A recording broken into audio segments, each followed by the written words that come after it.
오늘 대비기도를 주실 때 제일 먼저 사랑과 자비가 무한하신 하나님 아버지 되겠습니다.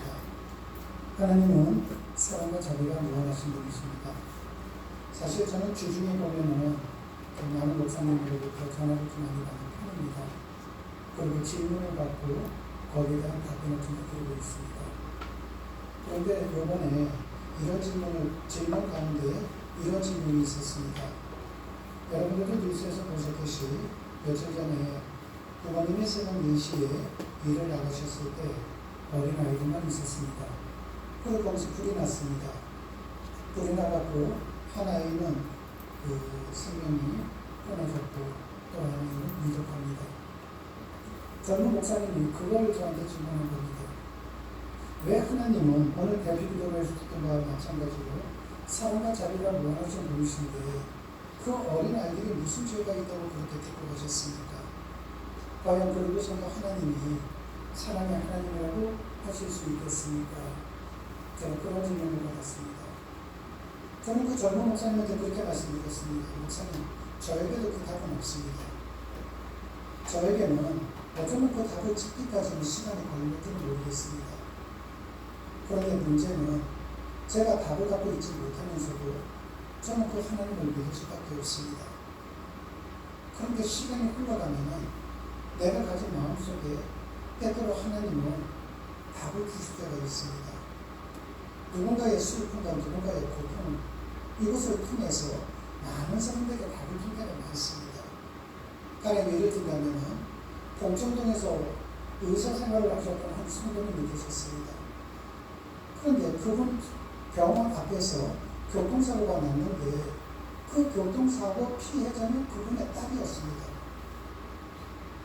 기사가 그 피 범벅이 된 그 딸 아이를 딛고 들어왔을 때 그 의사는 자기 딸이라고 알지를 못했습니다. 그리고 여기서 치료가 되지 못하니까 다른 큰 병원으로 가라고 쫓아냈습니다. 가는 도중에 죽었습니다. 아이가.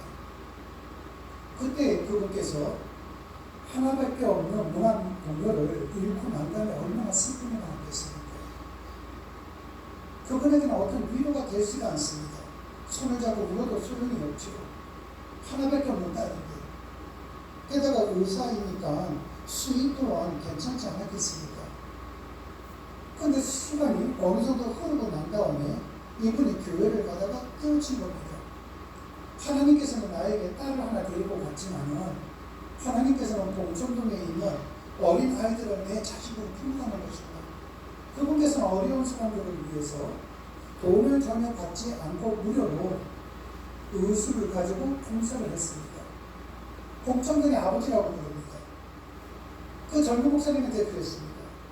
어쩌면 그분이 우리에게 그 행했던 모든 모습이 이런 아이를 통해서 부모님은 말할 것도 없는 슬픔의 장기에 있지만은 분명히 하나님의 뜻을 믿지 않겠습니까? 그리고 난 다음에 제가 이렇게 얘기했습니다. 제가 남의 이야기니까 이렇게 쉽게 표현을 할 수는 있지만 만약에 제 문제가 되면 저도 못 참을 것 같습니다. 그래서 우리에게는 하나님에 대해서 많은 것을 알고 있다고 하지만 아직까지 하나님에 대해서 모르는 것들이 더 많습니다. 그래서 내 코끝에 호흡이 있는 동안에는 한 걸음 한 걸음 하나하나 알기 위해서 걸어가는 길, 이것이 신앙의 길 아니겠습니까? 여러분들은 어떻습니까? 우리는 지금 3주에 걸쳐서 새로운 삶에 대해서 우리는 묵상하고 있습니다. 저에게 작은 소원이 있다면 우리 교회 성도님들 한 분 한 분마다 정말 진짜 예수쟁이들이 되었으면 좋겠습니다. 여러분들 한 사람 한 사람마다 환경의 영향을 받는 것이 아니라 진짜 예수쟁이들이 되었으면 좋겠습니다. 내가 지금의 시각에서 보는 하나님과 내가 진짜 예수쟁이가 되었을 때 보는 하나님은 다릅니다. 내가 믿음이 없는 가운데서 하나님을 바라볼 때에는 머릿속에 있는 지식입니다. 그런데 내가 예수쟁이가 되어서 하나님을 바라볼 때에는 나에게 비바람이 분다 할지라도 그 예수님은 지혜로서 다가옵니다. 지혜는 내 삶을 변화시키죠. 이스라엘 백성들을 보십시오. 이스라엘 백성들이 하나님의 처음 사랑으로 죄와 사망의 노예 사이에서 해방되었습니다. 그리고 이들이 감격을 해서 이제부터 나는 새로운 삶을 살 거야. 젖과 꿀이 흐르는 가나안을 향해 갑니다. 그런데 이 과정에서 이스라엘 백성들이 하나님이 주신 처음 사랑을 발로 뻥 하고 쳐버립니다. 주님께서 그거를 질타하셨습니다. 그렇다면 이스라엘 백성들이 언제 그 하나님을 등을 졌는가? 사람들이 살아가면서 언제 하나님을 등을 지는가? 여러분 각자 한번 생각해 보십시오. 내가 하나님을 열심히 믿다가도 어느 순간부터 내가 하나님을 등졌지? 한번 우리가 이 부분을 생각할 수가 있습니다. 성경을 보면은 이스라엘 백성들이 두 경우에 하나님을 등졌습니다. 첫 번째 경우는 살아가는 과정에서 자기가 전혀 예상하지 않았던 인생의 위기를 만났을 때, 인생의 장애물을 만났을 때, 내가 원치 않는 결과가 나왔을 때, 그때 사람들은 서슴없이 하나님을 차버립니다. 평소에는 하나님을 내 인생의 관역판으로 삼고 살아가다가 내가 원치 않는 상황을 만나면 관역판을 버립니다. 입으로는 하나님을 외치지만 그 속에는 하나님은 없습니다. 한번 그 출애굽을 보십시오. 그들이 출애굽을 하고 나서 홍해 앞에 진을 쳤을 때였습니다. 이때 애굽의 바로 왕이 변심을 하죠. 내가 도저히 못 참겠다. 그래서 애굽의 전 군대를 이끌고 출애굽한 이스라엘 백성들을 추격해 옵니다. 이유는 한 가지입니다. 이스라엘 백성들을 다 죽이겠다는 겁니다. 여러분들도 그럴 때 있지 않습니까? 이것을 쉽게 영화라든지 출애굽의 한 과정으로만 보시는 것이 아니라 여러분의 인생에도 대입을 시킬 수도 있어야만 됩니다. 여러분들이 예배당에 오신 이유가 다들 각기 다를 것입니다.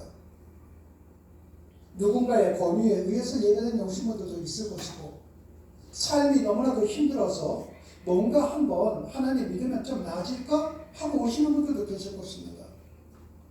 처음에 하나님 앞에 나왔을 때 어쩌면 눈물을 흘리고 내가 앞으로는 하나님 나라를 위해서 이 세상 속에서 그리스도인으로서 바르게 살아가야지, 가나안을 향해서 걸어가는 분들도 분명히 있을 것입니다. 그런데 하나님을 믿는데 어느 날 갑자기 내 앞에 내가 원치 않는 아픔이 왔습니다. 내가 원치 않는 가난이 왔습니다. 자식이 속을 썩여요. 내가 하는 일마다 안 됩니다. 한마디로 얘기해서 내가 이제 하나님을 믿겠다고 하는데 시련과 고난이 나를 추격해 옵니다. 고난과 고통이 나를 추격해 옵니다. 질병과 실패가 나를 지금 추격해 옵니다. 왜? 나를 죽이겠다는 거죠. 내 신앙을 죽이겠다는 것입니다. 지금 출애굽한 이스라엘 백성들을 애굽의 군대가 죽이기 위해서 추격해가는 것입니다. 이때에 이스라엘 백성들의 상황이 어떻습니까? 저 뒤에서 지금 애굽의 군대들이 나를 죽이려고 오는데 내 앞에는 지금 폭 32km 홍해바다가 있습니다. 여러분들도 그럴 때 있지 않습니까? 꼭 돈이 없을 때 아파요. 뭐가 없을 때 힘들어집니다. 그때 대부분의 사람들이 뭐라고 생각합니까? 많은 사람들이요, 하나님을 생각하지 않고 만약에 내가 돈이 필요하다면 어디서 꿀까? 어디서 어떻게 조달을 할까? 그렇게 생각하면서 살아갈 때가 많습니다. 지금 이스라엘 백성들이 똑같다는 것입니다. 지금 기태양난이에요. 이스라엘 백성들은 이제 도관에 든 쥐와 같이 죽는 것과 마찬가지입니다. 이때 이스라엘 백성들이 이렇게 원망을 합니다. 좀 작더라도 합격하도록 하시겠습니다. 그리고 우리에게 애굽에 은혜가 없어서 당신이 우리를 이끌어내어 이 강에서 들어가느냐? 어찌하여 당신이 우리를 우리에서 이끌어내어 우리에게 같이 하느냐? 우리가 여기서 당신에게 말하니 이것이 아니냐? 이르기를 우리가 돌아오라. 우리가 애굽 사람을 섬길 것이라 하느냐? 애굽 사람을 섬기는 것이 강에서 섬기는 것보다 낫겠노라. 아멘. 지금 홍해라는 인생의 장애 앞에서 노예살이로부터 해방시켜주신 하나님을 잊어버린 겁니다. 이들이 분명히 애굽에 있을 때 노예살이로부터 해방될 때는 감사하다고 했습니다. 감격했습니다. 그래서 가나안을 향해 갑니다. 근데 가다가 문제가 생기니까 지금 하나님을 원망합니다. 이 자리에 계시는 여러분들이 지금까지 살아오시면서 모든 것이 힘든 것만 있었던 것은 아닙니다. 희노애락이 함께 있었겠죠.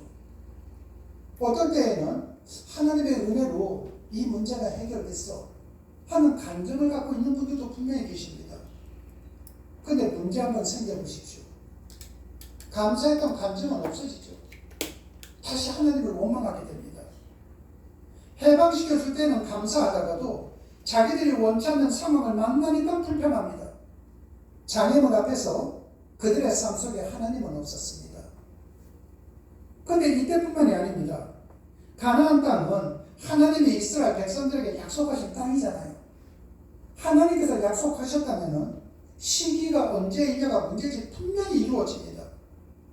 그러므로 하나님의 백성들이라면 환경과 상황을 보지 말고 하나님의 언약을 믿고 하나님을 확신하는 마음을 가지고 하나님만 보고 가야만 합니다.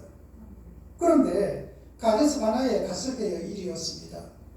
모세가 그 12명의 정탐꾼들을 가나안 땅에 보내어서 야 너희들 저기 한번 정탐하고 와봐라.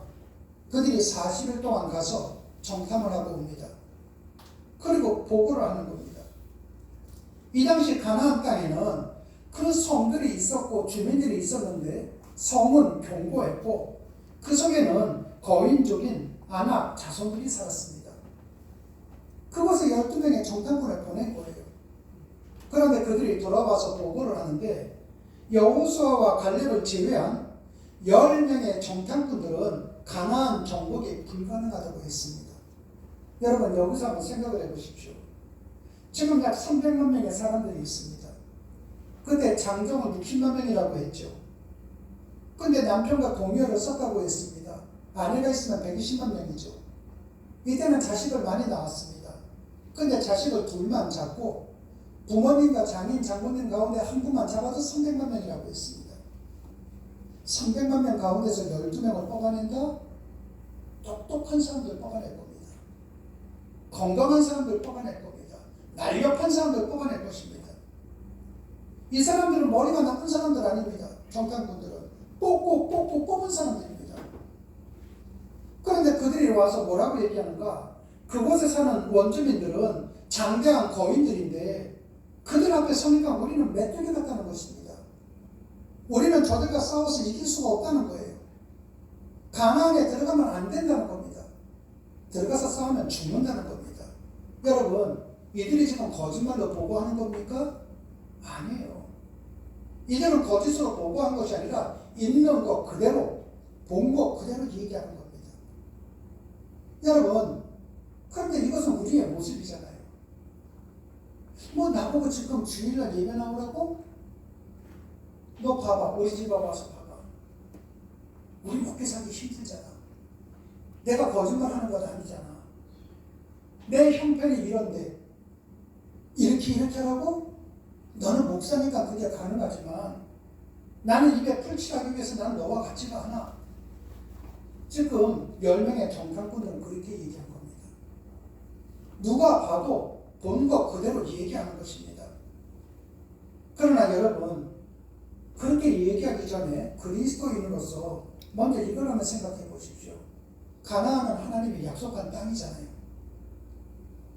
하나님께서 약속하셨다면 어떤 상황이든 하나님만 믿고 가야 되잖아요. 그런데 그들은 무엇을 본 겁니까? 하나님을 본 것이 아니라 그들은 환경만 본 것입니다. 그 지역에 사는 원주민들의 힘만 본 것입니다. 그러다 보니까 우리가 저들과 싸우면 죽어. 내가 일을 하지 않으면 우리 집은 굶어 죽어. 그러니 애국으로 돌아가자는 겁니다. 여러분, 애국이 뭡니까? 세상이잖아요. 내가 끝까지 안 나오겠다는 것이 아니라 돈 좀 벌고 난 다음에 쌀이라도 좀 사놓고 난 다음에 예배당에 나오겠다는데 이것도 양보를 못해? 이것도 이해도 못해? 얼마나 애국적인 생각입니까?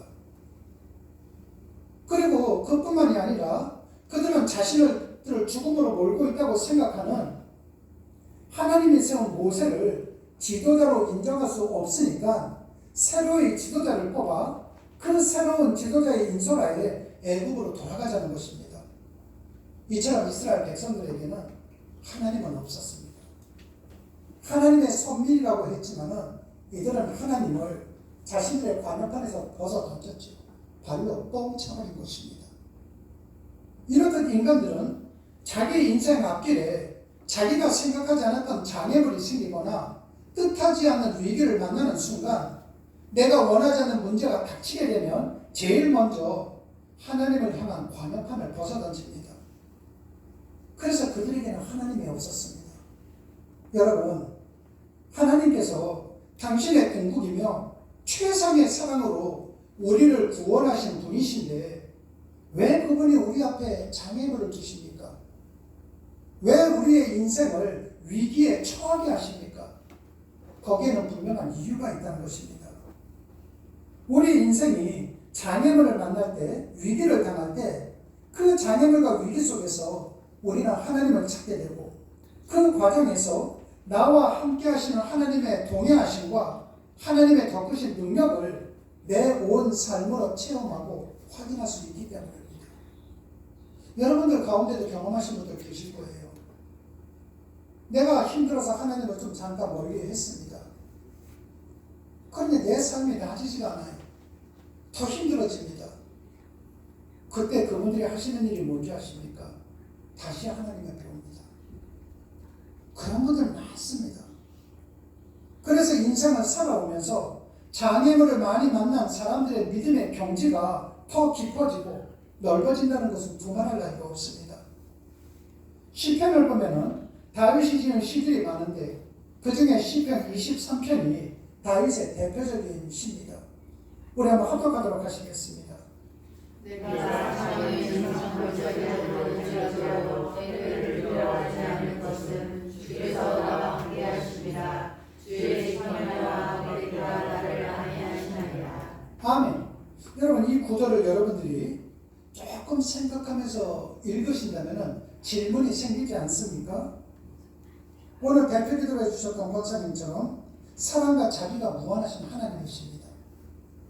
그런데 하나님께서 자비와 사랑이 무한하신데 그 무한하신 자비와 사랑으로 다윗을 사랑하신다면 애당초 사망의 음침한 골짜기로 데리고 가시면 안 되죠.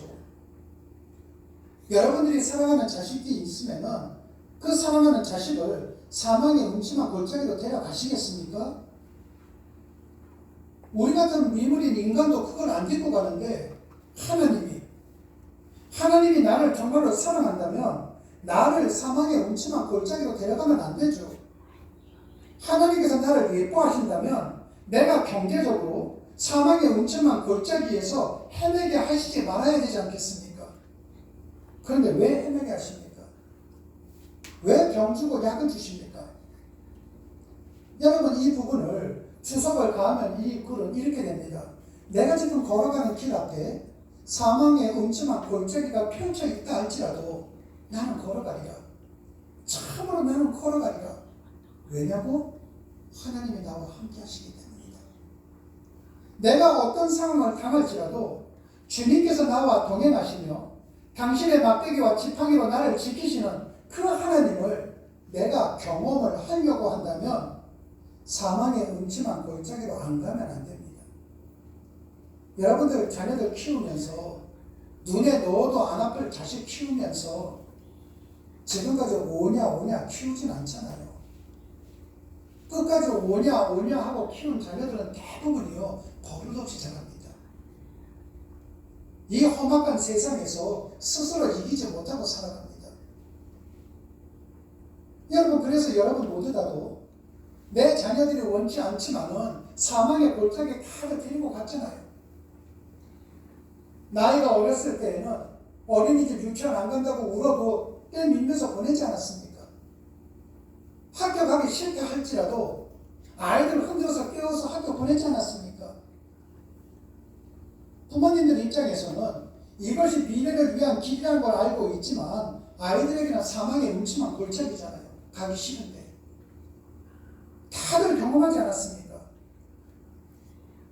여러분, 그래서 내가 이 세상에서 소신껏 살다가 사망은 음침한 골짜기를 통과한다 할지라도 주님께서 당신의 영원한 손으로 잡아 주실 줄 믿는 거로 이 세상에서 그리스도인과 함께 살아가겠다고 하는 고백이 시편 23편 4절입니다. 이처럼 사망의 음침한 골짜기를 가본 사람만 이론적인 것이 아니라 삶의 고백으로 나와 함께 하시는 하나님, 그분의 막대기와 지팡이를 고백할 수 있다는 것입니다. 그래서 하나님께서는 다윗뿐만이 아니라 저와 여러분, 우리 모두도 그곳으로 끌어가시는 것입니다. 그런데도 인간들은 그 장애물을 만나면 어떡합니까? 하나님을 원망하고 하나님을 버립니다. 하나님을 던집니다. 두 번째입니다. 인간은 자기 욕망에 사로잡힐 때 하나님을 버립니다. 사람들은 살아가면서 남들은 그것이 욕망이라고 생각하는데 자기 자신만 야망이라고 생각합니다. 근데 이 야망이, 이 욕망이 커지면 커질수록 손해보기 싫거든요. 그러다 보니까 하나님을 버립니다. 하나님을 멀리합니다. 여러분, 이스라엘 백성들이 출애굽을 하면서 그냥 몸만 나온 것이 아니라 양식도 들고 나오고 가축도 몰고 나왔는데 시간이 흐르면서 양식이 다 떨어졌습니다. 가축도 다 잡아먹었습니다. 그래서 이제는 먹을 것이 없습니다. 그랬더니 하나님께서 매일매일 하늘에서 만나를 내려주셨습니다. 여러분, 신의 광야는 황량하지 않습니까? 물 한 방울, 풀 한 폭이 없는 곳입니다. 그런데 물 한 방울, 풀 한 폭이 없는 그곳에서 이스라엘 백성들이 얼마나 살았는가? 40년을 살았습니다. 그들이 어떻게 산 줄 아십니까? 하나님께서 만나와 은혜를 내려주셨기 때문에요. 여러분, 여러분들 지금까지 어떻게 사신 줄 아십니까? 하나님의 은혜 속에서 하나님께서 아직까지 명을 허락하셨기 때문에 여러분들 지금도 살아계시는 것입니다. 태어나는 거 내 마음대로 안 되잖아요. 죽는 거 내 마음대로 안 되는 것 아닙니까? 생명을 주관하고 계시는 하나님께서 야, 너 내려가라. 이거는 출생입니다. 너 이제 그만 돌아와라. 이것은 사망입니다. 여러분, 출생과 사망 그 사이에 뭐가 있는 줄 아십니까? 과가 있습니다. 출생, 과, 사망. 조사 이 과가 지금 여러분들 인생길입니다. 제가 언젠가 한번 이 과에 대해서 말씀을 준비해갖고 여러분에게 한번 말씀드리겠습니다. 모든 것은 하나님의 주관이시라는 것입니다. 이스라엘 백성들도 마찬가지예요.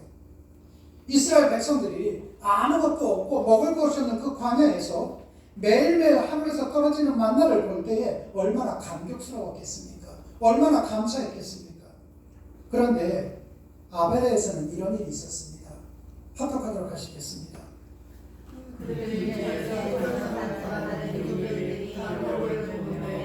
이스라엘 자손도 다시 울며 이르되 누가 우리에게 고기를 주어 먹게 하랴. 우리가 애굽에 있을 때에는 값없이 생선과 오리와 찰과 주와 파와 마늘을 먹는 것이 가능하거늘 이제는 우리의 기력이 다하여 이 만나 외에는 보이는 것이 아무것도 없도다. 아멘. 여러분, 이스라엘 백성들이 매일매일 만나를 먹다 보니까 불평분자들이 부채기니까 감사한 마음으로 먹었던 만나가 이제는 지겨워서 못 먹겠다는 겁니다. 좀 더 맛있는 것을 먹어야겠다는 겁니다. 고기를 먹어야겠다는 겁니다. 그들의 마음에 하나님은 없어진 거죠. 아무것도 먹을 것이 없었을 때 하나님께서 만나를 내려주실 땐 감사했는데 좀 먹다 보니까 배가 부르다 보니까 고기 먹고 싶다는 것입니다. 인간은 자기의 기대가 이루어지면 하나님 앞에 감사합니다. 하나님을 더 잘 믿겠다고 고백을 합니다. 그러다가 자기의 욕망이 하나님보다 더 커지는 순간 자기 인생에서 하나님을 향했던 관역판을 떼어버립니다. 하나님을 생각하지 않고 자기 방식대로 살아가죠. 우리가 흔히 하는 말, 이런 말 아닙니까? 월세 사는 사람들의 소원이 전세라고 합니다. 전세 사는 사람들의 소원이 자기 집이죠. 자기 집 사는 사람들의 소원이 뭡니까? 융자 다 갚는 겁니다. 근데 융자 다 갚으면 어떻게 되는 줄 아십니까? 지금보다 조금 더 큰 거. 인간의 욕망은 끝이 없기 때문에요. 언제든지 하나님을 발로 찰 수 있다는 것입니다. 오늘 대표 기도를 해주시면 장마철이라고 말씀하셨습니다. 성경에도 이른비 늦음이 나오지 않습니까? 그런데 제가 어느 책을 보니까 이른비 늦음비를 얘기하면서 헤르몬 산정에서 이렇게 안개가 내려와갖고 이슬이 생겨갖고서 이 농사를 짓는다고 하는데 그건 잘못된 겁니다. 헬라어 원어는 그렇게 안 나옵니다. 말콤이라든지 이런 단어를 쓰는데 이른비라는 것은 예수님께서 우리에게 주시는 질적인 은혜를 얘기하는 겁니다. 늦은 비는요, 양적인 은혜를 얘기하는 거예요. 개손이라는 비를 쓴 적이 없습니다. 하나님은 여러분에게 줄 것이 너무나도 많습니다. 하나님께서는 여러분에게 양적으로든 질적으로든 여러분의 삶을 은혜의 장마로 만들어 칠 수도 있습니다. 그런데 조건이 뭔지 아십니까? 깨끗해야 됩니다. 어린아이들도 바깥에서 나가서 놀다 들어오면은 손을 씻어야만이 먹을 것을 주듯이 여러분의 중심이 깨끗해야만 됩니다. 여러분의 야망이 있어서는 안 돼요. 여러분의 욕망이 있어서도 안 됩니다. 그 빈 공간 깨끗한 곳 속에 하나님의 은혜가 들어가는 것이죠. 여러분, 출애굽한 이스라엘 백성들도 욕망에 사로잡히는 순간 어떻게 됩니까? 이 썩어 문드러질 이 고깃덩어리를 위해서, 이 육체를 위해서 살겠다는 거예요. 여러분, 많은 그리스도인들이 육신적인 삶을 위해서 하나님 버리는 사람들 많습니다. 내 인생의 주인이 지금까지는 하나님이었는데 앞으로는 내 자신이 내 인생의 주인이 되겠다고 하나님 버리는 분들 많습니다. 몸은 예배당에 나와 있지만 그 속에는 하나님 없는 사람들 굉장히 많습니다. 중요한 것은요, 그러면서 죽어가고 있다는 것입니다. 사람들은 편한데 이렇게 얘기하죠. 뭐 죽는 게 뭐가 두렵냐고요. 그런데 내가 아직까지 죽음에 대해서 깊이 인식을 안 할 때에는 죽는 거에 대해서 두려움이 거의 없습니다. 그런데 막상 병원에서 3개월입니다, 2개월입니다, 1개월입니다 하면은 그때 공포 속에 빠지지 않는 사람이 없다고 합니다. 내가 아직까지 멀쩡하다고 생각하니까 뭐 언젠가 뭐 죽을 거 편하게 얘기하지만 실질적으로 병원에서 사망 선고하면은요 다 두려움에 떱니다. 한마디로 얘기해서 입술을 가볍게 여러분들이 눌려서는 절대로 안 된다는 것입니다. 이처럼 인간은 원치 않는 장애물과 욕망에 사로잡혔을 때 하나님이 주신 첫사랑, 궁극의 사랑을 소멸해버립니다. 인간이 살아가면서 자기가 원치 않는 장애물이나 욕망에 사로잡힐 때 하나님을 바라보는 광역판을 떼어버린다는 것은 인간 자신이 하나님이 되어버린 것이죠. 자기 자신이 하나님이 된 겁니다. 자기는 똑똑한데 하나님은 왜 이렇게 똑똑하지 못할까? 그렇게 생각하는 것입니다. 이스라엘 백성들을 보십시오. 하나님 왜 우리를 이리로 인도하셨습니까? 내가 하나님이라면 난 절대로 이런 데로 인도하지 않아. 차라리 애국으로 돌아가자. 저 하나님 믿지 말고. 우리들도 그럴 때 있지 않습니까? 신앙이 아주 어리고 어렸을 때 이런 생각하는 분들 많습니다. 하나님이 우리 보고 전도하라고 하지 말고 저 하늘에 그냥 십자가 하나 크게 하나 나타나게 하시고 하나님께서 음성으로 얘들아 나 믿어라 끝나는 거 아닙니까? 신앙이 어린 분들 그렇게 생각하는 분들 많습니다. 지금 이스라엘 백성들이 그러는 것입니다. 자기들이 하나님이 된 것보다는. 우리 요한계시록 2장 5절 말씀을 제가 봉독해 보도록 하겠습니다. 그러므로 어디서 떨어졌는지를 생각하고 회개하여 처음 행위를 가리라. 만일 그리하지 아니하고 회개하지 아니하면 내가 내게 가서 내 촛대를 그 자리에서 옮기리라. 여러분, 자복이라는 것은 우리가 잘 알다시피 입으로만 하는 겁니다. 우리가 회개 기도할 때 하나님 용서해 주십시오. 그거 절대로 회개 아닙니다. 그건 자복입니다. 회개하라 천국에 가까워하느니라.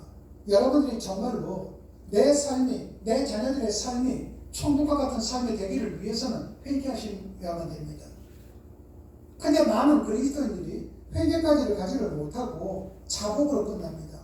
입으로만 끝납니다. 회개는요, 삶으로 하는 겁니다. 회개는요, 삶으로 완전히 바꾸는 겁니다. 그렇기 때문에 자복과는 다르죠. 가던 길이 틀렸다 돌아서는 것이 회개입니다. 나에게 저것이 분명히 이익이 되고 이득이 되지만은 저것이 하나님께서 기뻐하시는 일이 아니다? 돌았을 때가 그때가 회개가 되는 것입니다. 그러므로 여러분, 기독교 신앙은요, 내가 손해를 보면서 길을 걸어가는 겁니다. 내가 가지고 있는 손해, 티끌만큼 손해를 티끌 버리면서 걷다 보면은 하나님께서는 태산 같은 은혜를 주시는 겁니다. 그렇기 때문에 과거에 우리나라의 어떤 가수가 불렀던 것처럼 손해보는 장사는 아니라는 것입니다. 그런데도 사람들은 내 눈앞에 있는 것만 바라볼 때가 많습니다. 제가 출애굽기 14장 13절 말씀 한번 다 같이 합독하도록 하시겠습니다. 모세가 백성에게 이르되 너희는 두려워하지 말고 가만히 있어서 여호와께서 오늘 너희를 위하여 행하시는 구원을 보라. 너희가 오늘도 애굽 사람을 영원히 다시 보지 아니하리라. 아멘. 지금 모세가 이스라엘 백성들에게 말하는 겁니다. 야, 너희들 말하지 마, 제발. 하나님이 하시는 거 봐라. 이게 무슨 말인지 아십니까? 너희들이 하나님 아니라는 겁니다. 여러분들 가운데 내가 삶이 이런데 저런데 생각하시는 분들 계실 수 있습니다. 근데 여러분 하나님 아닙니다. 여러분들 그런 생각도 해서도 안 됩니다. 하나님이 하시는 걸 보라는 것입니다. 우리 시편 46편도 한번 다 같이 합독하도록 하시겠습니다. 이르시되 너희는 가만히 있어 내가 하나님 됨을 알지어다. 내가 온 나라 중에서 높임을 받으리라. 내가 세계 중에서 높임을 받으리라 하시노라. 아멘. 여러분 이것도 하나님의 말씀인데 인간이 얼마나 교만한지 자기를 부풀려서 하나님 자리에 앉아서 하나님인 척하는지 하나님께서 인간들에게 너희들 좀 가만히 있어라. 그리고 너희들이 아니라 내가 하나님이다. 이렇게 말씀하시는 겁니다. 여러분들이 살아가시면서는 때때로 이유를 위한 핑계를 대셔도 괜찮습니다. 그런데 신앙 앞에서는 핑계 대시는 것 아닙니다. 아까도 말씀드렸던 것처럼 가나안 정복 때도 거짓말로 한 것이 아니라 있는 것 그대로 얘기할 수도 있습니다. 그런데 하나님 보시기에 그 모든 것은 하나님 보시기에는 핑계로 보인다는 것입니다. 길지 않은 인생 아닙니까? 짧은 인생 아닙니까? 그러면 좀 행복하게 살아야죠. 근데 행복은 우리가 바라고자 하는 소원이지 우리에게는 이룰 수 있는 능력이 없습니다. 여러분들이 만약에 능력이 있다면 지금 여러분 모두는 행복하실 것입니다. 그런데 여러분의 삶 속에 행복은 짧고 불행은 길게 느껴지는 분들 많지 않습니까? 왠 줄 아십니까? 우리에게는 행복을 만들 수 있는 능력이 없다는 것입니다. 그것을 할 수 있는 분은 하나님이시라는 것입니다. 이사야서를 보면은 하나님의 생각은 우리 생각과 다르다고 합니다. 하늘과 땅만큼 차이가 난다는 거예요. 여러분들 절대로 하나님의 생각과 우리의 생각이 다르다는 거 잊지 마셔야 됩니다. 제가 오래전에 여러분에게 이렇게 이해를 시켜드릴 때가 있었습니다. 하나님은 창조주시고 우리는 피조물입니다. 그리고 하나님이 우리만 만드신 것이 아니라 강아지도 만들었다고 했습니다. 강아지는 동물 중에 똑똑하죠.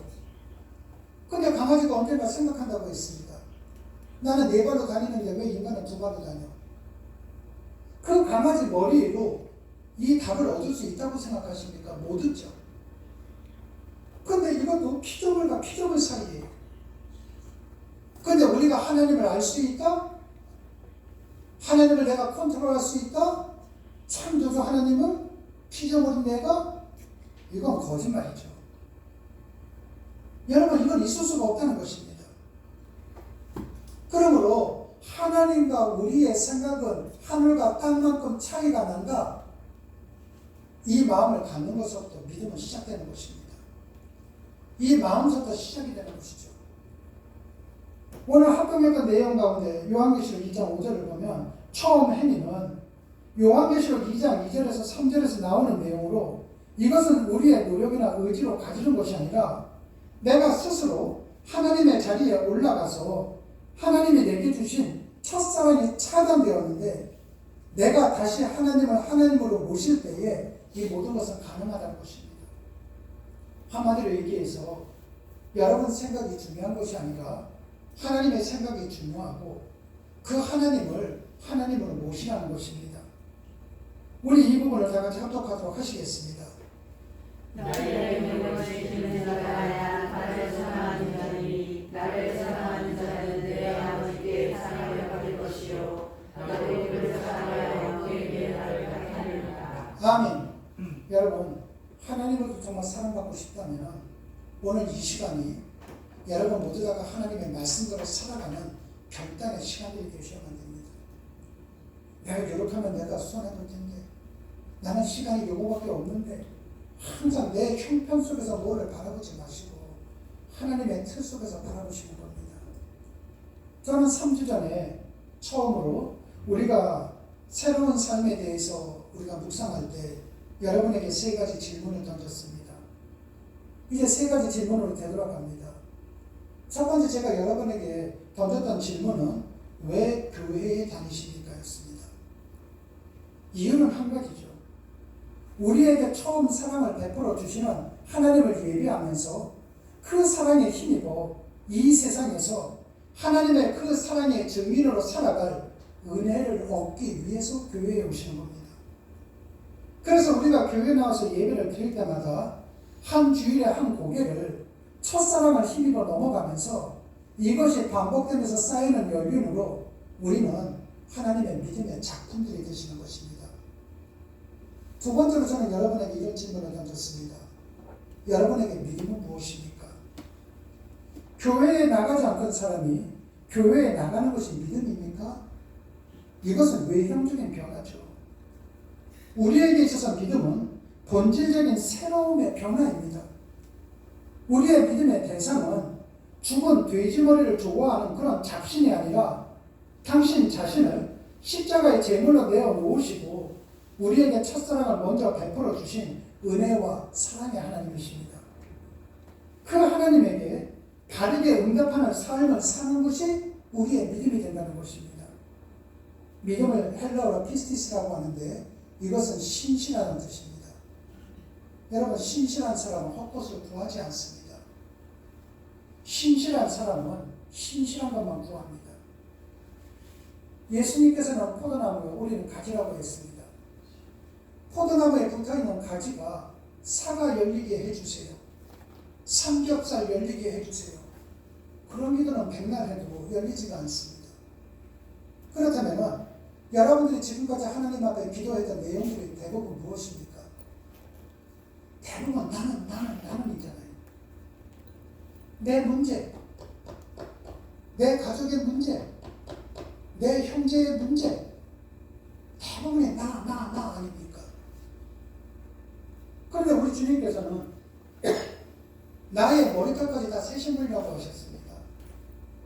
이 자리에 계신 여러분들 각자가 속으로 한번 생각을 해보십시오.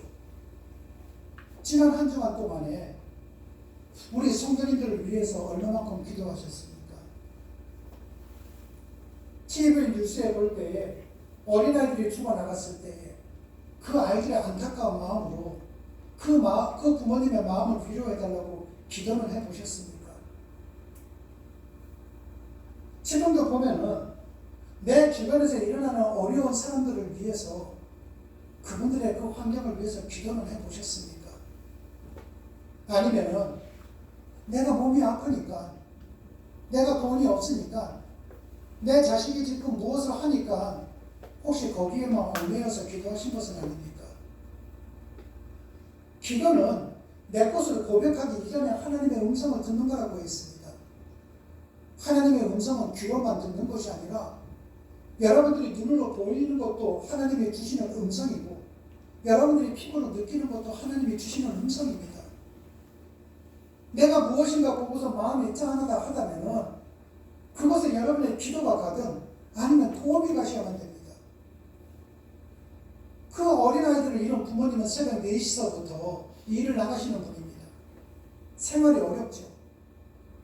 혹시 여러분들 가운데 그 뉴스를 통해서 그 가정을 찾아내서 조금이라도 헌금하신 분 계십니까?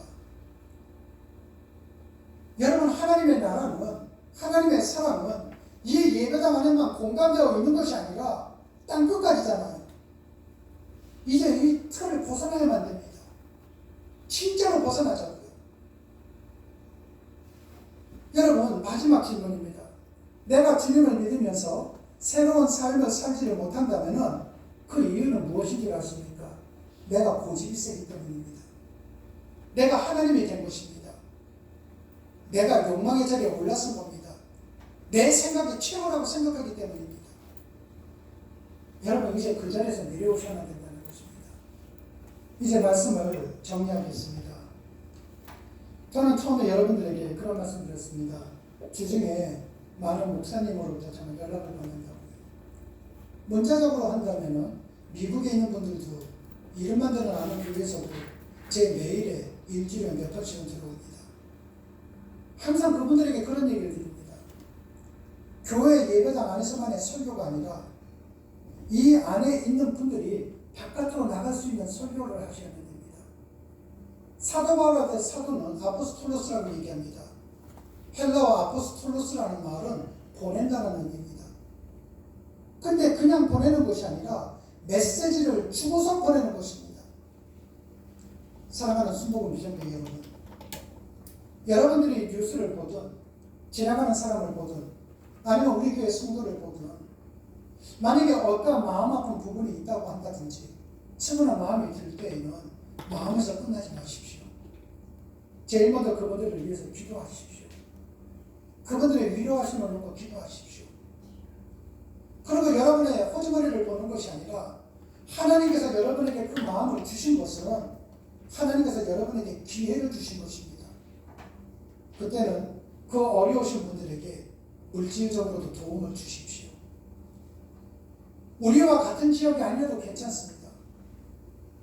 내가 알지 못하는 분들이 대부분일 것입니다. 여러분들이 길을 가다가 누군가의 도움을 받아서 내가 필요한 물질을 얻었다? 여러분 집 앞에 가면은 하나님 감사합니다 기도하지 않습니까? 그들에게도 감사의 씨앗을 뿌리자고요. 그때 여러분들의 삶은 새로운 삶이 될 것이요. 그러한 새로운 삶을 사는 여러분에게 하나님께서는 복을 주시되 이른비 늦은비 뿐만이 아니라 자손 대대로 하나님께서 넉넉함에 행복함에 복을 주실 것입니다. 진짜 예수쟁이가 되어서 그러한 삶을 살아가는 여러분들이 되시기를 주님의 이름으로 축원합니다. 기도하시겠습니다. 하나님 아버지, 400년 동안 애국에서 노예살이하던 이스라엘 백성들은 그들의 의지로 그들의 힘으로 해방된 것 아니었습니다. 오직 하나님의 일방적인 첫사랑으로 그들은 해방되었습니다. 사랑의 주님, 이곳에 있는 우리에게도 주님께서는 첫사랑을 베풀어 주시고 그 사랑을 힘입어 새로운 삶을 사는 감격도 주셨습니다. 그래서 감사가 넘칩니다. 그러나 되돌아보면 어느 순간인가 우리 자신이 하나님 자리에 앉아 스스로 하나님이 되어 하나님을 향한 광역판을 떼어버리고 살아왔던 우리들의 어리석음이 있었습니다. 오늘 말씀을 통해 깨닫게 해주시니 감사를 드립니다. 그리고 우리의 그러한 무지함을 용서해 주시옵소서. 이제 우리 모두 두 팔을 벌리고 하나님을 향해 돌아섭니다. 이제부터 하나님을 온전히 하나님으로 모시고 하나님과 우리의 다름을 인정하고 삼위일체 하나님을 우리 인생의 관용판으로 삼는 믿음의 행군을 변함없이 나갈 수 있도록 성령께서 도와주시옵소서. 그리하여 하나님께서 매일매일 아침 해가 뜨듯이 우리에게 내려 띄워주시는 하나님의 첫사랑을 힘입어 새로운 삶을 살아갈 수 있도록 복을 내려 주시옵소서. 주님 고맙습니다. 예수님 이름으로 기도드렸습니다. 아멘.